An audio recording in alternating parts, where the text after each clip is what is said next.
Bonjour à tous, à toutes.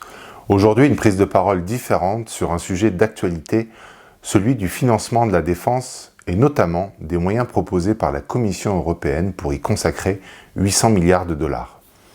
Cette prise de parole se fait en tant qu'Origami Group, un family office engagé, avec donc une expertise sur la partie financement et des convictions fortes sur le caractère indispensable de la durabilité dans nos métiers. 800 milliards pour une Europe sûre et résiliente, c'est une ambition qui, pour être réalisée, doit être soutenue par l'investissement privé, sous forme de capital, de dette obligataire ou d'emprunt bancaire. On parle notamment de mobiliser les livrets A ou l'assurance vie et également d'assouplir les règles afin de contourner certaines contraintes de l'investissement responsable. D'autres vont plus loin et proposent d'inscrire le financement de la défense dans le cadre de la finance durable. C'est un sujet évidemment sensible, déjà parce que derrière le terme défense, on peut y mettre plein de choses. On peut parler de financer l'armement, mais aussi de financer le renfort de la diplomatie, les deux étant diamétralement opposés en termes de durabilité. Sujet sensible également parce qu'on joue sur la peur collective pour accélérer le processus. Au-delà du besoin de se défendre, nous questionnons surtout les moyens utilisés. C'est pourquoi nous avons décidé de faire cette vidéo. Pour commencer, il est bon de rappeler que l'ESG n'est pas incompatible par nature avec l'industrie de la défense. On le répète souvent, si vous nous suivez, l'ESG ce n'est pas la durabilité, mais l'analyse des critères environnementaux, sociaux, gouvernance. Ces critères ne tiennent pas compte du secteur d'activité et donc n'excluent pas. Les entreprises de la défense, au sens large, doivent être soumises aux mêmes règles d'analyse que les autres entreprises, notamment en ce qui concerne la gouvernance, les controverses ou la corruption.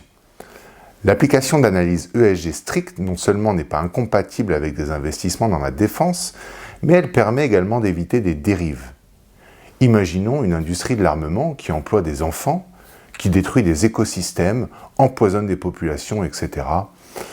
Ok pour la défense, mais pas à n'importe quel prix ou avec n'importe qui. D'ailleurs, l'ODD, Objectif de développement durable 16, renvoie explicitement à la Charte des Nations Unies, qui reconnaît le droit de légitime défense en cas d'agression armée et offre donc un cadre légitime et largement suffisant aux entreprises de l'industrie de défense. Par contre, l'inclusion de l'armement dans le champ de la finance durable est inutile et contre-productive. Rappelons-le, la finance durable, c'est un outil qui doit nous permettre de relever les défis qui nous touchent déjà tous et toutes et qui vont bien plus loin que l'appartenance à un pays par exemple. On parle de diminution de l'eau, de comment se nourrir dans quelques années, de protection de la biodiversité qui nous permet de vivre en tant qu'humains. On parle également de réchauffement climatique. Voilà ces enjeux. Ces sujets, pourtant vitaux et primordiaux, sont très souvent relégués au second plan et la finance durable bataille pour conserver sa crédibilité dans un océan de greenwashing et d'opportunisme. Inclure l'armement comme une activité durable et donc dans le cadre de la finance durable serait un énorme pas en arrière. L'armement ne nous permettra pas de trouver une issue collective aux difficultés pour boire ou se nourrir. L'armement ne permettra pas aux espèces vivantes, qui sont indispensables à notre survie, de revenir. On peut continuer longtemps, mais je crois que vous avez compris. La promotion de la finance durable comme un levier de financement du secteur de la défense et donc de l'armement est un contresens. On reconnaît que le financement des investissements dans la défense est utile, mais quel est l'intérêt de le mélanger avec les enjeux de la finance durable ? D'autant plus que les fonds durables représentent une petite partie des investissements privés et que d'intégrer cette thématique dans la durabilité aurait des impacts bien plus lourds et dangereux pour nous tous. Enfin, soutenir ou non l'armement, ça reste un choix éthique et individuel. L'exclusion de certaines formes d'armement est une obligation juridique, comme les mines antipersonnelles avec la Convention d'Ottawa en 1997. Mais certains investisseurs peuvent choisir d'aller au-delà de ces contraintes. D'ailleurs, on le rappelle souvent, on vous encourage à vous interroger sur l'impact des activités des entreprises que vous financez, leur impact sur l'environnement, les ressources naturelles, le climat et la société en général.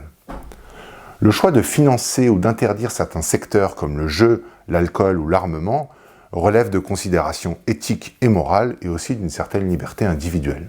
Alors, pourquoi imposer un choix en la matière ? Le cadre actuel permet à chacun et chacune de faire ses propres choix en transparence et en connaissance de cause.